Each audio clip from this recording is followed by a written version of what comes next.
Assalamualaikum warahmatullahi wabarakatuh. Pada kesempatan kali ini, kami dari kelompok 2 mata kuliah Kimia Bahan Makanan Prodi Kimia Universitas Negeri Jakarta akan memaparkan tentang oncom merah. Dan sebelum masuk ke inti, kami akan memperkenalkan diri kami terlebih dahulu. Nama saya Syifa Aulia Mumpuni, dan saya bersama satu teman saya bernama Muhammad Zulfik. Jenis dan klasifikasi dari oncom dan juga bakteri. Jenis-jenis oncom. Jadi oncom itu terbagi menjadi dua jenis, yang mana ada oncom merah dan juga oncom hitam. Untuk oncom merah itu terbuat dari bungkil tahu dengan kapang yang dipergunakan ialah kapang Neurospora cystopelia.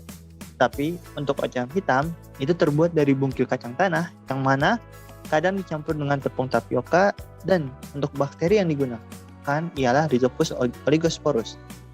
Berikut merupakan gambar dari oncom merah dan juga oncom hitam. Oncom merah ataupun oncom hitam juga dapat dikonsumsi itu pada saat sudah dimasak ataupun tidak dalam keadaan mentah. Nah, contoh dari oncom yang dapat dikonsumsi dapat berupa pepes oncom, tumis oncom, ataupun combro yang sering kali kita lihat, dan juga ada oncom goreng tepung. Untuk jenis fermentasi dari oncom, itu merupakan fermentasi anaerob yang mana itu tidak membutuhkan oksigen. Selanjutnya, klasifikasi dari Neospora ataupun bakteri dari oncom merah. Karena pembahasan topik ini itu terfokus pada oncom merah, jadi untuk klasifikasi Neospora itu kerajaannya itu fungi atau kingdomnya, filumnya itu ada Ascomycota, dan yang paling penting itu jenisnya itu dari Neospora dan spesiesnya itu adalah Neospora cystopelia. Untuk family dari bakteri ini ialah Sordariaceae.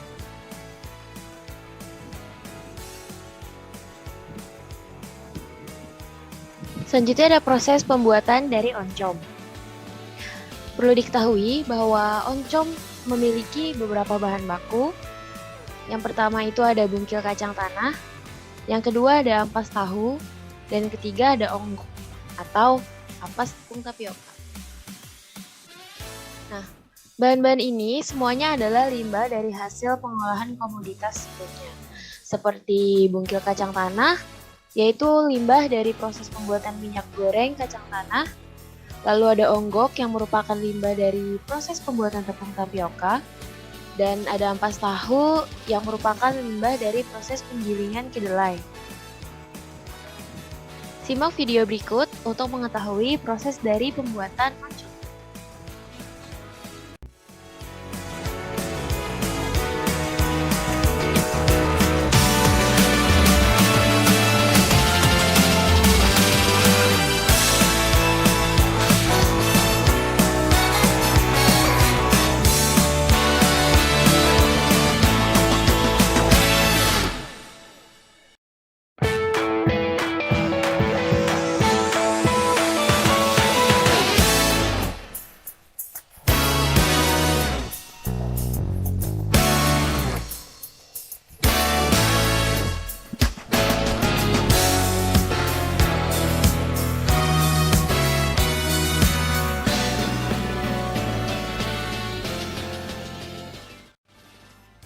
Komponen oncom.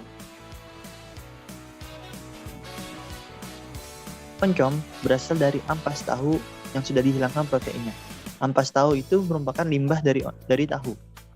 Walaupun oncom itu berasal dari limbah, tapi oncom juga memiliki kandungan gizi yang cukup tinggi, terutama protein. Berikut merupakan komponen gizi dalam oncom yang terhitung dalam 100 gram oncom, di mana ada air sebanyak 57%, lemak 6%, protein 13%, dan karbohidrat 22%. Dan juga oncom memiliki kandungan vitamin B kompleks yang cukup banyak, di mana ada B1, B2, B3, B6, dan B12. Untuk kandungan B6 dan B12 itu merupakan kandungan vitamin B yang mana itu sangatlah sedikit. Terhitung dalam 100 gram terhitung sebanyak 31 mikrogram. Dan juga oncom memiliki kandungan kalsium, fosfor, dan juga besi yang terhitung sebanyak miligram dalam 100 gram oncom yang dapat dikonsumsi. Selanjutnya ada komponen gizi dan struktur, dan kali ini akan dibahas strukturnya. Yang pertama itu ada lemak dan air, di mana sesuai yang sudah dijelaskan sebelumnya, bahwa lemak dan air yang terkandung di dalam oncom itu adalah lemak dengan kadar 6% dan air dengan kadar 57%. Nah, untuk lemak yang terdapat pada oncom, jenisnya itu ada asam linoleat, di mana asam linoleat ini merupakan asam lemak yang mendominasi dari ampas tahu yang digunakan pada proses pembuatan oncom. Dan kadarnya itu sekitar 51,34 hingga 51,69%.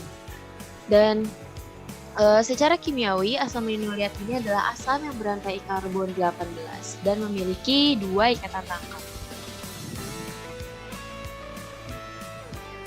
Selanjutnya ada protein.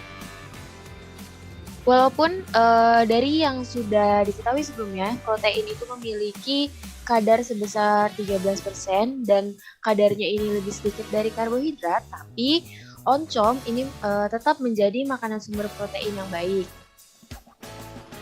Nah, pada oncom ini juga terdapat asam amino, yaitu triptofan, di mana triptofan ini merupakan prekursor dari vitamin B3 yang menginduksi sensasi rileks dan rasa kantuk. Sehingga mengonsumsi makanan yang mengandung triptofan itu dapat meningkatkan kualitas tidur.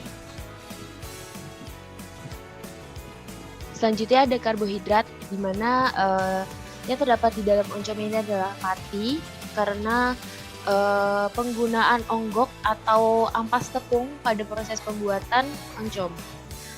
Pati ini memiliki 2 komponen, yaitu ada amilosa dan ada amilopektin, di mana amilosa dan amilopektin ini sama-sama tersusun dari glukosa sebagai monomernya, dan tiap monomernya terhubung dengan ikatan alfa 14 glikosidik.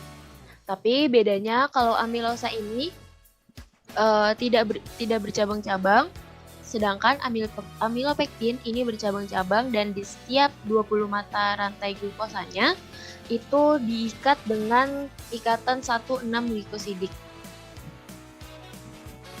Selanjutnya untuk struktur dari vitamin B kompleks. Yang pertama ada vitamin B1 atau thiamin, di mana vitamin ini itu berkontribusi dalam fungsi syaraf.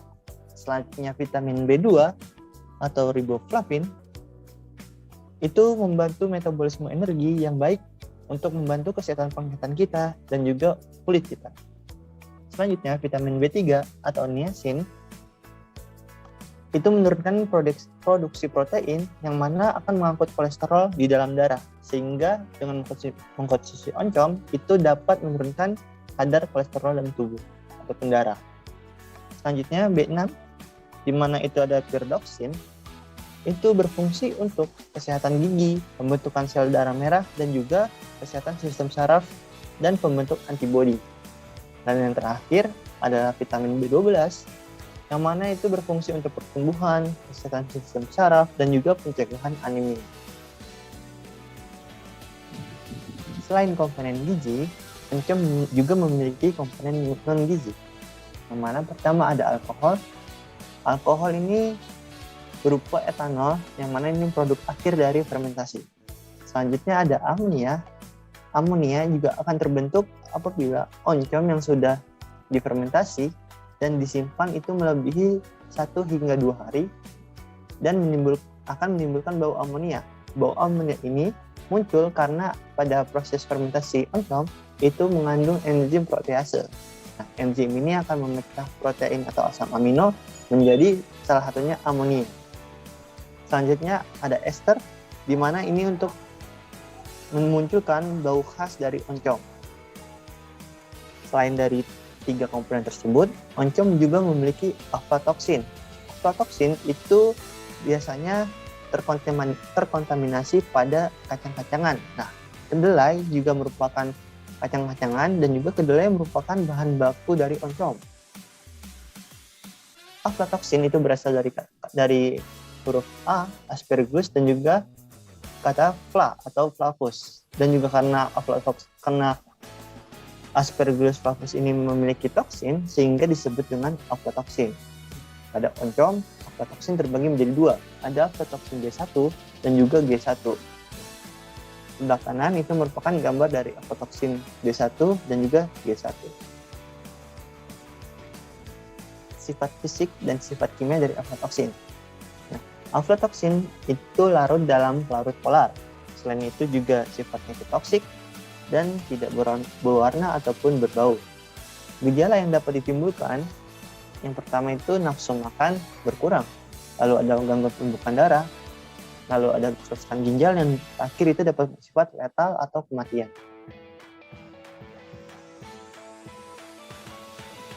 Ada beberapa cara atau detoksifikasi aflatoksin yang mana itu dapat kita lakukan untuk mengurangi kadar aflatoksin.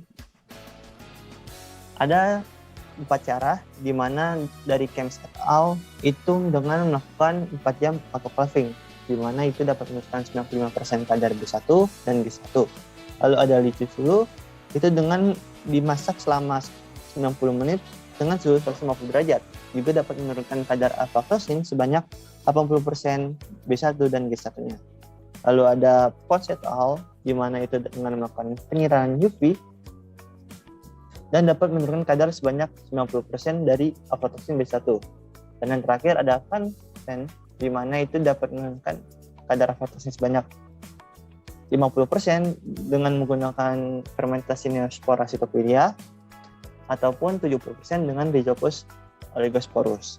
Biasanya hal yang mudah kita lakukan untuk mengurangi kadar aflatoksin ialah dengan memasaknya selama 90 menit atau dengan fermentasi seperti fermentasi oncom. Hal ini menandakan bahwa lebih baik kita mengkonsumsi oncom dengan dimasak terlebih dahulu, bukan dengan pada saat oncom itu mentah.